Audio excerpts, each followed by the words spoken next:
So to take a picture with your Ray-Ban Meta AI glasses, all you have to do is press this button at the top of the right side, this button right here. So just press it once and it takes a picture. Okay, so you can see what it looks like when it takes a picture. Press once, you'll see a light illuminating and it's gonna take a photo.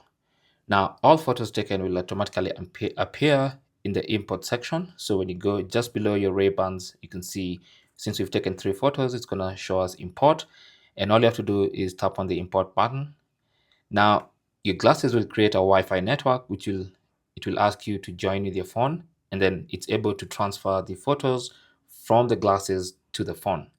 So you can see it's currently connected to that local Wi-Fi, and then now it's transferring the photos and if you have videos, those as well, and sending them to your phone.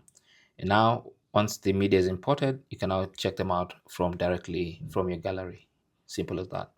Thanks for watching and good luck.